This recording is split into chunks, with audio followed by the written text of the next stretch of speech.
What used to cost a fortune, but is now practically worthless? My grandparents believed their Elvis collection would help pay for college one day. They had commemorative plates, framed pictures, figurines, and a velvet portrait displayed on the best wall in their house. After the collection was finally valued, the entire set was worth less than they had originally paid for it. The objects had not become rare. The audience that wanted them had simply become smaller. That was the first time I understood that sentimental value can last forever, but market value needs another person who wants the same thing. I found an old electric organ at a thrift store with its original sales receipt hidden inside the bench. It cost a fortune when it was new many decades ago. Adjusted for inflation, it was the kind of purchase a family planned for carefully. The thrift store sold it to me for $1.25. Pianos have the same problem now. They are beautiful, heavy, and expensive to move. People do not advertise them for sale. They advertise them for free and hope someone owns a truck. My family treated Beanie Babies like a retirement account. The tags stayed covered, the toys stayed untouched, and price guides were studied as if they contained stock market data. The strange part is that almost everyone was protecting the same mass-produced toys. Millions of people were waiting for millions of identical objects to become rare. Today, most of ours are worth less than the plastic containers we used to preserve them. The toys survived perfectly. The investment did not. My former in-laws collected Precious Moments figurines. Some individual pieces were priced at hundreds of dollars, and the family owned so many that every shelf looked like a tiny porcelain convention. Years later, I saw similar figurines at a garage sale for 50 cents each. Nobody bought them. The seller finally stopped arranging them carefully and placed the whole group in a cardboard box marked free. They had completed the final stage of every failed collectible, treasured object, valuable investment, but forgotten decoration, and finally someone else's problem. My father's prize machine was a dual VHS recorder. It cost hundreds of dollars and allowed him to copy one tape directly onto another. He built an enormous movie library by recording several films onto every tape. At the time, it felt like owning a private streaming service before streaming existed. Now the recorder is obsolete and almost nobody wants the tapes. But I still cannot call it worthless. It entertained our family for years. A purchase can lose every dollar of resale value and still have delivered exactly what it promised.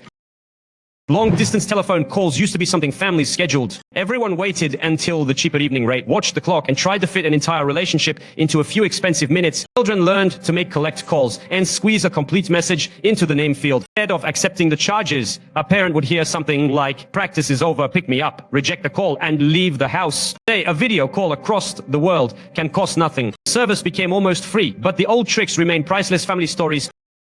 Taxi licenses were once worth astonishing amounts of money. In some major cities, a medallion could cost more than a house because it granted access to a protected and limited market. Drivers borrowed heavily to buy one, expecting the value to support their retirement. Then apps like Uber changed the market almost overnight. Those vehicles still worked. Those taxi drivers still knew every street. What collapsed was the value of permission itself. That may be the most frightening kind of expensive. Object one, whose price depends entirely on rules that can suddenly change. My parents owned a large china cabinet made from real wood. It was beautiful, heavy, and in perfect condition. When they moved, we offered it to relatives. Nobody had room. We listed it online for almost nothing. Nobody wanted to move it. Finally, we offered it for free. Still no interest. The matching dishes had spent decades waiting for special occasions. Now my stepmother uses inherited china every day and puts it in the dishwasher. If a plate breaks, that is fine. She decided it was better for the collection to be used up than stored forever.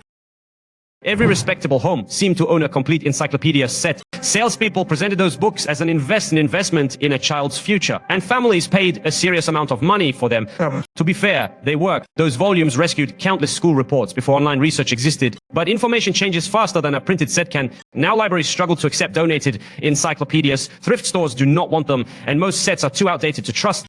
They did not become worthless because knowledge stopped mattering. They became worthless because knowledge became easier to update.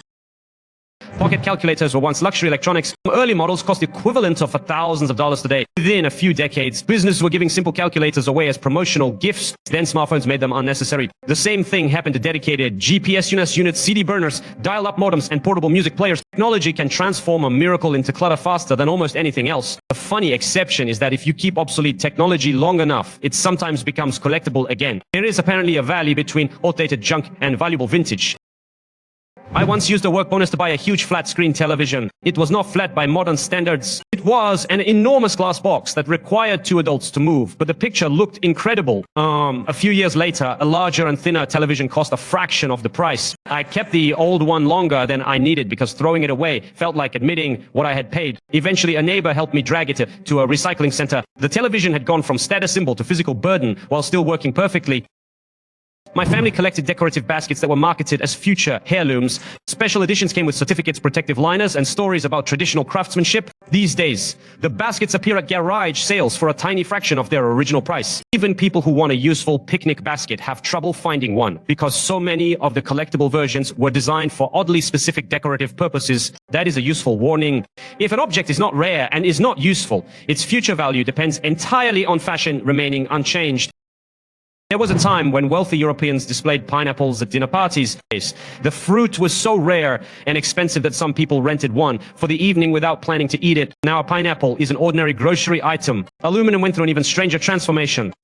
It was once difficult enough to produce that it could be treated as a precious metal. Today, people crush aluminum cans without thinking about them. Sometimes an object loses value because people stop wanting it. Sometimes humanity simply becomes much better at making it.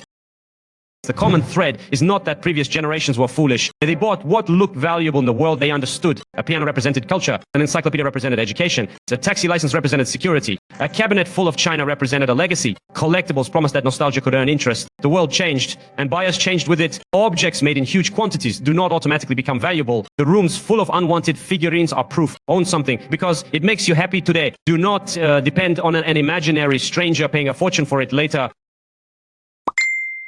Every day we find the questions Reddit can't stop talking about. Have a story like this? Share it below. It might be featured in a future video. See you in the next story.